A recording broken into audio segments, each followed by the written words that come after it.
আসসালামু আলাইকুম। ক্লাস 7 দেখো, আজ আমি তোমাদের যে টপিকটা নিয়ে আলোচনা করব সেটা হচ্ছে যে ইসলাম ও ভারত। ঠিক আছে, দেখো এতদিন ধরে আমরা ভারতের রাজনৈতিক ইতিহাসে কিছু কথা পড়লাম, তাই তো? এতদিন ধরে তো এই সময়ে দেখবে আমাদের ভারতের সঙ্গে ইসলামীয় যে সভ্যতা, সেই সভ্যতার যোগাযোগ ঘটেছিল। ভারতের রাজনৈতিক, সামাজিক, সাংস্কৃতিক এবং অর্থনৈতিক উপর এই যোগাযোগের একটা গভীর প্রভাব পড়েছিল। তাহলে আমি কি বললাম যে এতদিন ধরে আমরা যখন আলোচনা করছিলাম তো সেইখানেতে তোমরা দেখেছো যে ভারতের রাজনৈতিক ইতিহাসের কিছু কথা আমরা জেনেছি, তাই তো? তো এই সময়ে দেখতে পাবে যে ভারতের সঙ্গে ইসলামীয় যে সভ্যতা তার যোগাযোগ ঘটেছিল, যার ফলে এই ভারতের রাজনীতি বলো, সমাজ বলো, সংস্কৃতি বলো, অর্থনীতি বলো, তো সবার ক্ষেত্রে এই সব কিছুর উপর এই যোগাযোগের একটা গভীর প্রভাব পড়েছিল।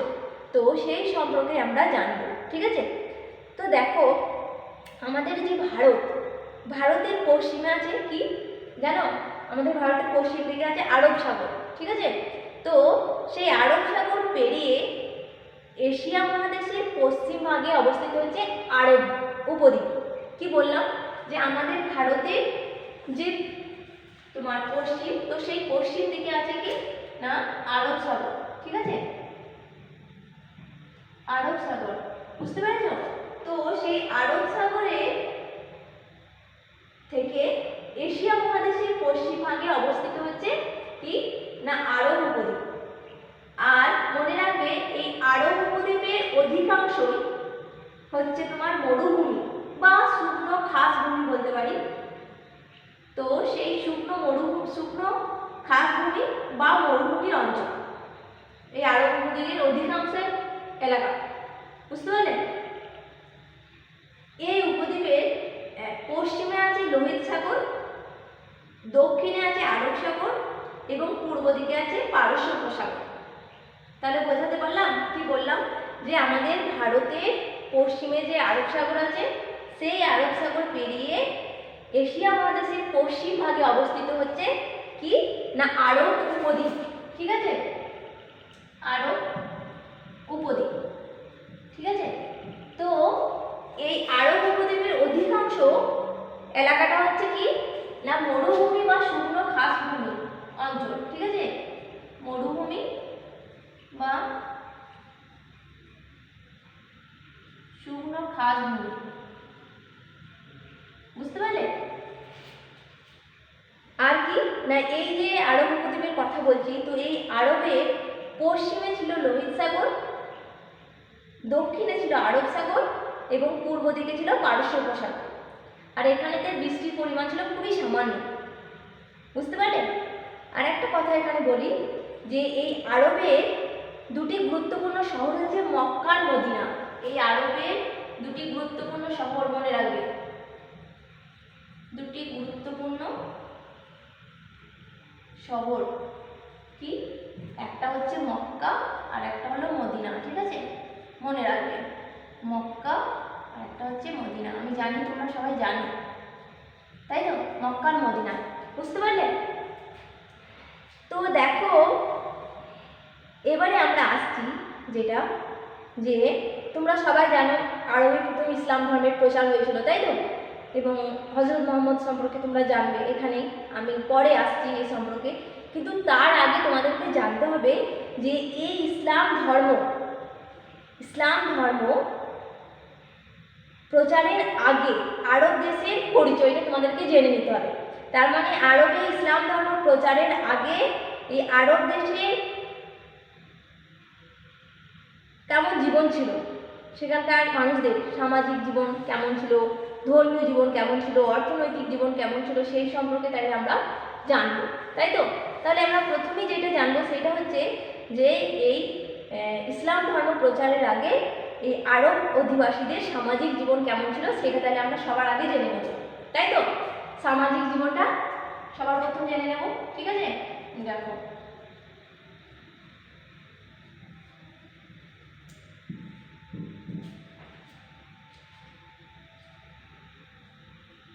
আমি একটু আগেই তোমাদেরকে বললাম যে ইন্ডিয়ার পশ্চিম প্রান্তে অবস্থিত হচ্ছে এই আরব দেশ, তাই তো? এটা মনে রাখবে। তো সেই সুপ্রাচীন কাল থেকে, মানে সেই প্রথম থেকে কি হয়েছে না, সেই সুপ্রাচীন কাল থেকে এই সুমেরীয়, বেবিলনীয়, তো এইসব সভ্যতার আবির্ভাব এই দেশেই ঘটেছিল, মনে রাখবে। তাহলে আমি যে সভ্যতাগুলোর কথা বললাম এগুলো হচ্ছে প্রাচীন সভ্যতা, মনে রাখবে। তাহলে কী কী সভ্যতার নাম বললাম? একটা বললাম বেবিলনীয় সভ্যতা আর একটা বললাম সুমেরীয় সভ্যতা। তো এইসব সভ্যতাগুলো কিন্তু আবির্ভাব হয়েছিল, অর্থাৎ সৃষ্টি হয়েছিল কোথায় না এই আরব দেশে। বুঝতে পেরেছ? মনে রাখবে। বুঝতে পেরেছ? বুঝতে পারলে কি বললাম? এবারে দেখো প্রথম দিকে তাহলে তাদের জীবন কেমন ছিল? কেমন ছিল না, এটা হচ্ছে তোমার যাযাবর জীবন। দেখো তাহলে আমি যদি বলি তাহলে কি বলবো? ঠিক আছে, তো প্রথম দিকে তাদের জীবন কি ছিল তাহলে কি বলবে? যাযাবর জীবন। এই আরবরা এই মরু অঞ্চলে, আমি একটু আগে বললাম যে সেখানে যেহেতু বৃষ্টিপাত হতো না, খুব সামান্য পরিমাণে, তাই তো? সেই জন্য দেখবে আরব উপদ্বীপের অধিকাংশ এলাকাটা আমি তোমাদেরকে বললাম যে সেটা ছিল কি মরুভূমি বা শুকনো ঘাসভূমি অঞ্চল, তাই তো? তো দেখো এই মরু অঞ্চলে আরবরা এই মরু অঞ্চলে যাযাবর জীবনযাত্রায় অভ্যস্ত ছিল। বুঝতে পেরেছ?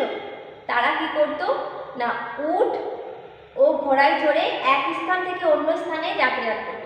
তার মানে কি বলতো, এদের কোনো স্থায়ী ঠিকানা ছিল না, সেই জন্য তো আমরা কি বলছি যাযাবর, তাই না? তোমরা নিশ্চয়ই জানো যে যাযাবর কাদের বলা হয়? যাদের স্থায়ী কোনো বাসস্থান থাকে না, তাই তো? যারা খাদ্যের সন্ধানে, বাসস্থানের সন্ধানে কি করে, এক জায়গা থেকে অন্য জায়গায় ঘুরে বেড়ায়, তাই তো? তাদেরকে তো আমরা যাযাবর বলি, তাই তো? তোমরা জানো, অবশ্যই তোমরা আগে পড়েছো, তাই না? তোমরা জানো। তো যাই হোক, সেই জন্য বলা হচ্ছে যে এই আরবরা প্রথম দিকে এই মরু অঞ্চলে যাযাবর জীবনযাত্রায় অভ্যস্ত ছিল। বুঝতে পেরেছ? তার কারণ কি বললাম, যে এদের কোনো স্থায়ী ঠিকানা ছিল না। তারা কি করতো না, উট আর ঘোড়ায় চড়ে এক স্থান থেকে অন্য স্থানে যাতায়াত করতো। এটা মনে রাখবে, ঠিক আছে?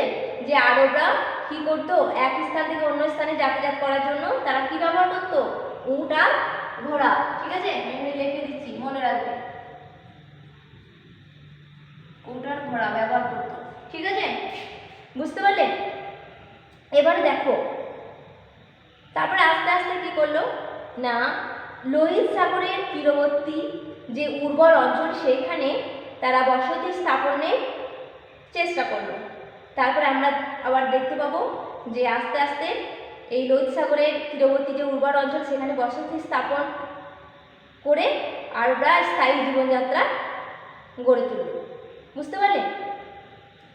আর এই সময় থেকেই তারপরে কি হচ্ছে না, আরবরা নগরবাসী ও মরুবাসী এই দুই ভাগে বিভক্ত হয়ে গেল। তাহলে দেখো কি হলো এখানে না, তার মানে আরবদের মধ্যে কিছু মানুষ কি করলো বলো তো না, লোহিত সাগরের তীরবর্তী যে উর্বর অঞ্চল সেইখানেতেই বসতি স্থাপন করলো, দিয়ে তারা স্থায়ী জীবনযাত্রায় অভ্যস্ত হলো। যার ফলে আমরা দেখতে পাচ্ছি যে আরব অধিবাসীদের মধ্যে দুটো ভাগ হয়ে যাচ্ছে, তাই তো? নগরবাসী আর হচ্ছে মরুবাসী। বোঝা গেল? আর কি তাদের সামাজিক জীবন যদি দেখি তাহলে আমরা আর কি দেখতে পাবো, যে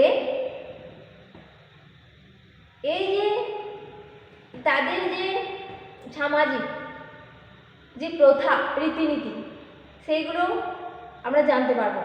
কি জানবো? দেখো আরব দেশে শান্তি শৃঙ্খলা আর সচেতনতা, সচেতনতা কি, সচেতনতা মানে স্বদেশ চেতনা যদি বলি তাহলে বেশি ভালো।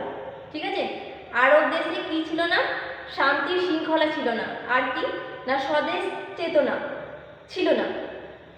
বুঝতে পেরেছ?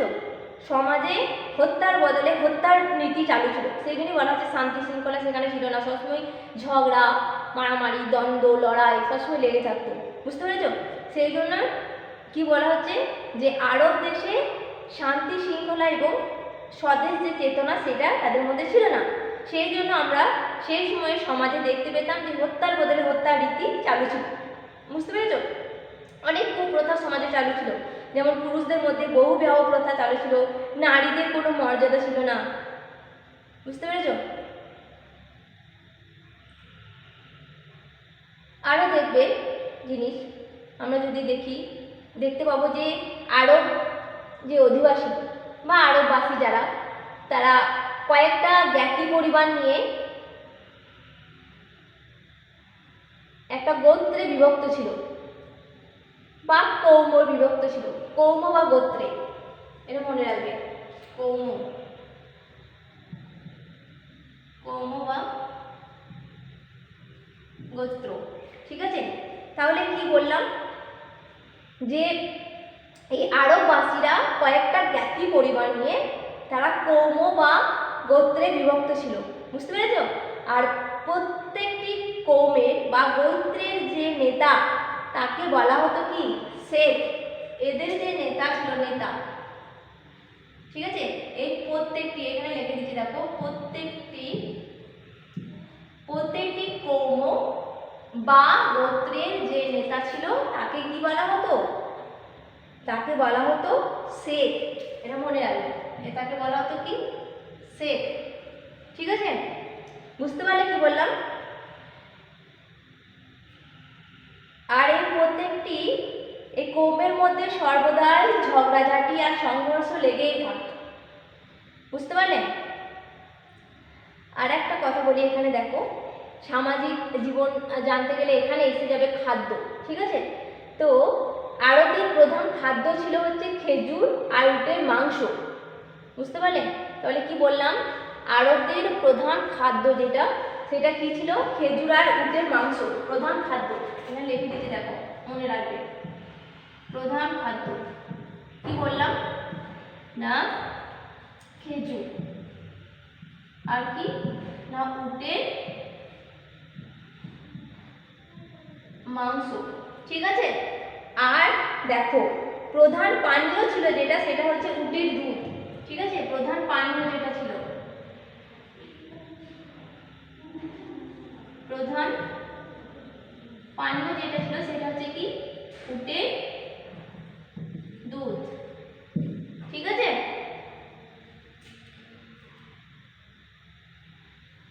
পরে আবার তোমরা যখন আরো পড়বে তখন জানতে পারবে যে পরে দেখবে পরবর্তীকালে তারা আবার কৃষিকাজ ও পশুপালনও করতে শিখে। ঠিক আছে, আস্তে আস্তে। আর দেখো, এছাড়াও আমরা এই সামাজিক জীবনে আরো একটা জিনিস দেখতে পাই, যেটা হচ্ছে আমোদ প্রমোদ সম্পর্কে। এখানেতে আমরা দেখব যে আরবের পবিত্র যে স্থানগুলো, সেই স্থানগুলিতে উৎসবের সময় কি হতো? মেলা বসতো, বুঝতে পারলে?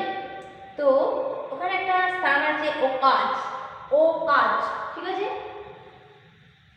ওকাজ।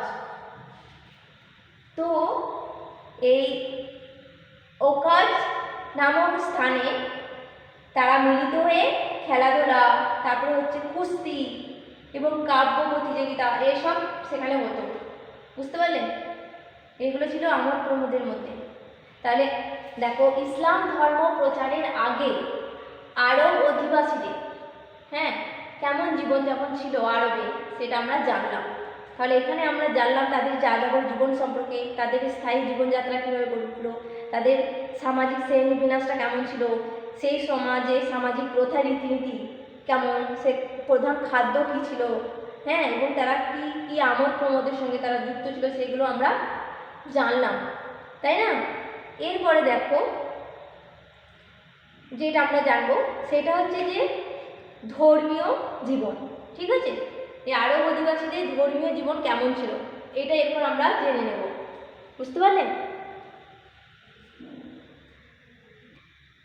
তাহলে দেখো কি বললাম, যে ধর্মীয় জীবন সম্পর্কে, তাই তো জানবো। দেখো, এই নগরীর অধিবাসী আরব আর মরু অঞ্চলের বেদুইনদের মধ্যে আচার আচরণ আর ধর্মীয় বিশ্বাসে বিশেষ কোনো পার্থক্য ছিল না। দেখো, আমি একটু আগেই বললাম যে আরবরা দুটো ভাগে ভাগ হয়ে গেছিলো, তাই তো? ওই লোহিত সাগরের তীরবর্তী যে উর্বর অঞ্চল, সেখানে বসতি স্থাপনের মধ্য দিয়ে আমরা দেখতে পাচ্ছি যে আরবরা স্থায়ী জীবনযাত্রায় অভ্যস্ত হয়ে উঠছে, এবং সেই সময় থেকে আরবরা দুটো ভাগে ভাগ হয়ে যাচ্ছে, একটা নগরবাসী আর একটা হচ্ছে মরুবাসী, তাই তো? তো এই নগর অধিবাসী আরব আর মরু অঞ্চলের যে বেদুইন, তাদের মধ্যে কিন্তু আচার আচরণ আর ধর্মীয় বিশ্বাসে বিশেষ কোনো পার্থক্য ছিল না, মানে সেমই ছিল, বুঝতে পারলে? এবার দেখো, এখানে আমি একটা কথা বললাম, বেদুইন। বেদুইন কাদের বলে এটা জানো? এটা মনে রাখবে, যে আরব দেশের যারা যাযাবর মানুষ ছিল তাদেরকে বলা হতো কি? বেদুইন। ঠিক আছে, এটা মনে রাখবে। কি বললাম? বেদুইন মানে আরব দেশে যাযাবর মানুষদেরকে বলা হচ্ছে কি? বেদুইন। ঠিক আছে, তো আমরা দেখতে পাবো যে এই নগর অধিবাসী আরব আর মরু অঞ্চলের যে বেদুইন তাদের মধ্যে আচার আচরণ আর ধর্মীয় বিশ্বাসের ক্ষেত্রে বিশেষ কোনো পার্থক্য ছিল না। প্রত্যেক গোত্রেই অন্তর্গত যে অধিবাসীরা ছিল তারা সবাই কি করতো? নানান প্রাকৃতিক শক্তিকে পূজা করতো সেই সময়। বুঝতে পেরেছ? যেমন দেখো, পাথর, গাছ, নদী, গুহা, কূপ এগুলো সবই ছিল তাদের উপাস্য দেবদেবী। আর প্রত্যেকটি কৌমের আবার পৃথক পৃথক দেবদেবীও আবার কারো কারো ছিল। বুঝতে পারলেন? তো এটা একটু পড়ে নেবেন ধর্মীয় জীবন সম্পর্কে। ঠিক আছে, বুঝতে পারলে কি বললাম?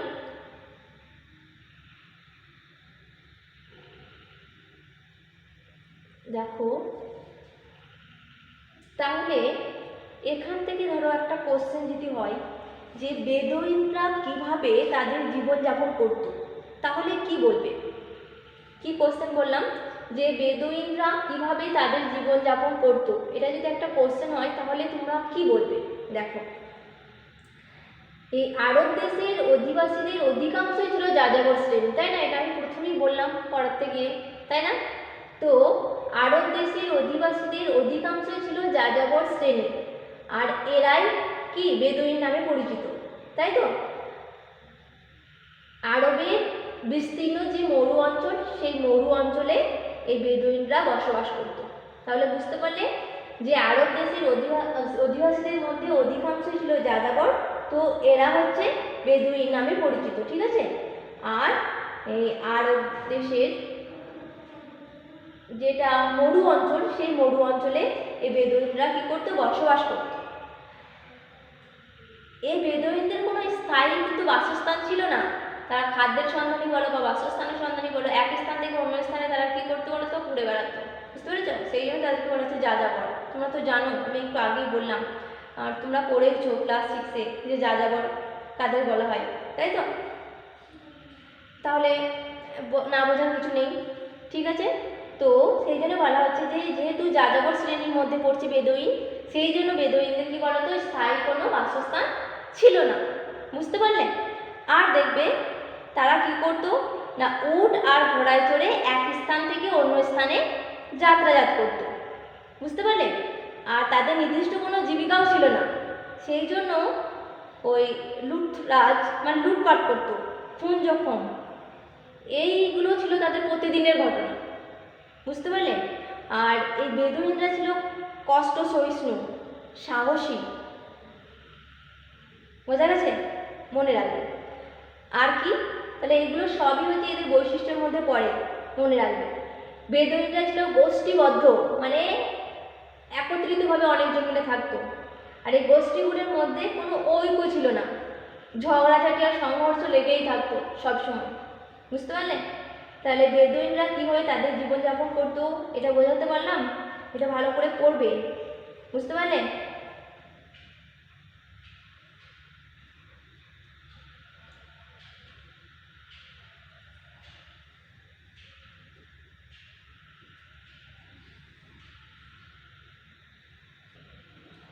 এরপরে আমরা যেটা জানবো সেটা হচ্ছে কি? অর্থনৈতিক জীবন। ঠিক আছে, আরবের অধিবাসীদের তাহলে অর্থনৈতিক জীবনটা কেমন ছিল? দেখো, আমি যেহেতু তোমাদেরকে আগেই বললাম যে আরব দেশের মরু অঞ্চলের অধিকাংশই অধিবাসী ছিল কি বলতো? যাযাবর। তো সেই জন্য তাদের স্থায়ী কোনো বাসস্থান ছিল না, আর সেই জন্য তাদের জীবিকাও স্থায়ী হবে না, তাই না? তো স্থায়ী জীবিকা না থাকায় ফলে তারা কী করতো? এক স্থান থেকে অন্য স্থানে যাতায়াত করতে হতো। আর সেই জন্য তারা কী করতো? তো লুটরাজ করতো, মানে হচ্ছে লুটপাট করতো, তাই না? এসব করে তারা তাদের জীবন অতিবাহিত করতো। বুঝতে পেরেছ? আর দেখো, তারপরে আমি আরেকটা কথা বলেছিলাম যে লোহিত সাগরের তীরবর্তী অঞ্চলে যেটা উর্বর, সেইখানেতে তারা জনবসতি স্থাপন করে এবং কৃষিকাজ আরম্ভ করেছিল। বুঝতে পেরেছ? তারপর কৃষিকাজের পাশাপাশি তারা পশুপালনও করেছিল। তো আস্তে আস্তে উন্নতি করতে থাকে। আর মনে রাখবে যে মূলত খেজুর চাষ, উট আর ঘোড়া পালনের মধ্য দিয়েই তাদের জীবনের অর্থনৈতিক যে উন্নয়ন, সেই উন্নয়নের সূচনা হয়েছিল। বুঝতে পারলে? এটা মনে রাখবে। আর কি বলো তো, দেখো স্থায়ীভাবে যখন বসতি স্থাপন করলো, তো বসতি স্থাপনের ফলে আরববাসীদের মধ্যে ব্যবসা বাণিজ্যের সূচনা ঘটে। তো এই যে আরবে যে দুটো বিখ্যাত শহর মক্কা আর মদিনা, ঠিক আছে, তো মক্কা ও মদিনার অধিবাসীরা এই ঘোড়া আর উটের পিঠে চড়ে বিভিন্ন দ্রব্য সামগ্রী নিয়ে কী করতো, বিভিন্ন অঞ্চলে বাণিজ্য চালাতো। বুঝতে পেরেছো? ব্যবসা বাণিজ্য হতো। তো আরব দেশের প্রধান বাণিজ্য কেন্দ্র ছিল মক্কা, মনে রাখবে, আর মদিনাও ছিল অপর একটা বাণিজ্য কেন্দ্র। ঠিক আছে, তাহলে এই দুটো নামই মনে রাখবে, দুটোই ছিল বাণিজ্য কেন্দ্র। তাহলে প্রধান যেটা ছিল সেটা হচ্ছে কি বলতো, মক্কা। বুঝতে পারলে? আর দেখো এই যে আরব বণিক, তারা কিন্তু কেবলমাত্র নিজেদের দেশের মধ্যেই সীমাবদ্ধ থাকেননি, নিজেদের দেশের বাইরেও বিভিন্ন দেশের সঙ্গে তারা বাণিজ্যিক সম্পর্ক স্থাপন করেছিল। এই বাণিজ্যিক উপলক্ষে দেখবে সেই জন্য এই আরবদের সঙ্গে খ্রিস্টান এবং পারস্য দেশেরও যোগাযোগ হয়। বুঝতে পেরেছ? এমনকি দেখবে সমুদ্র পথেও ভারতের পশ্চিম উপকূলের সঙ্গেও তাদের বহির্বাণিজ্য চলত। পরে আমরা দেখতে পাই যে বর্বর যে হুন এবং জার্মান জাতির আক্রমণে ইউরোপের সভ্যতার যে বুনিয়াদ সেটা নষ্ট হয়ে পড়ে। তো নষ্ট হয়ে পড়লে ব্যবসা বাণিজ্য ও ভূমধ্যসাগরের যে কর্তৃত্ব সেটা আরবদের আয়ত্তে এসেছিল। তারপরে দেবে ঘটনাক্রমে তোমরা জানতে পারবে ইসলাম ধর্মের আস্তে আস্তে প্রসার ঘটে এবং খলিফাদের সময়কালে আরও উন্নত অর্থনৈতিক জীবনযাত্রা গড়ে ওঠে। তো যাই হোক, এটা সম্পর্কে আমরা পরে আসছি, তখন জানবো ইসলাম ধর্মের প্রসার ঘটার পর কী হয়েছিল না হয়েছিল। ঠিক আছে, তো এখানে আমরা জানলাম যেটা সেটা হচ্ছে যে তাহলে আরব অধিবাসীদের অর্থনৈতিক জীবন। তাহলে আমরা কি কি জানলাম, যে ইসলাম ধর্ম প্রচারের আগে আরব দেশের সামাজিক জীবন, তাই তো, ধর্মীয় জীবন, অর্থনৈতিক জীবন কেমন ছিল। তারপরে বেদুইনরা কেমনভাবে তাদের জীবন অতিবাহিত করতো, বেদুইন কারা, তাই না। সবার প্রথমে জানলাম আরব দেশটা কোথায় অবস্থিত, তাই তো। তো আমরা আজকে দেখো যেগুলো আলোচনা করলাম ওগুলো ভালো করে পড়বে। ঠিক আছে, আর ভিডিওটা ভালো করে দেখবে, বোঝার চেষ্টা করবে আমি কি বললাম। আর যদি বুঝতে না পারো তাহলে অবশ্যই আমাকে বলবে। ঠিক আছে, তো আজ এই পর্যন্তই। আসসালামু আলাইকুম।